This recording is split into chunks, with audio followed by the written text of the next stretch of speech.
देत नव्हतं.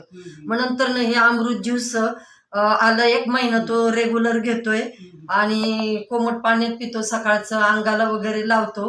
मग बराचसा त्याला थोडस स्किनला पण फरक जाणवलाय. तर चांगलाच फरक पडलेला आहे. चांगलाच फरक पडलेला त्याचे आहे. फोटो आज तुम्हाला मी दाखवते परत. तर हे लोकांनी घ्यायला पाहिजेत का? हो, हे लोकांनी घ्यायला पाहिजे. हो, गेलं पाहिजे ना लोकांनी. हा ना, तुम्ही पण सांगा लोकांना घ्यायला पाहिजेत नाही? घेतलंच पाहिजे. हे खरंच अमृत ज्यूस म्हणजे एक संजीवनीच आहे. जीवनी आहे हा. ते आपल्याला जीवनच देते, दुसरंच जीवनदान. आणि याची प्राइस पण रिझनेबल आहे. कारण बाकीच्यांचे आपण नुसतं दवाखान्यात जर गेलो तरी त्यांची नुसती फीच 1000च्या वर जाते. निदान आपल्याला हे निदान ते प्रोडक्ट तरी येतंय. एवढा 5 लाख खर्च करून रिझल्ट आलेला नाही आणि एकाच बॉटल मध्ये एवढा रिझल्ट आलेला आहे. तुम्हाला मी आता पुढचा व्हिडिओ दाखवते. तर थँक्यू. हर हर रियांश, घर घर रियांश. थँक्यू. एक बॉटल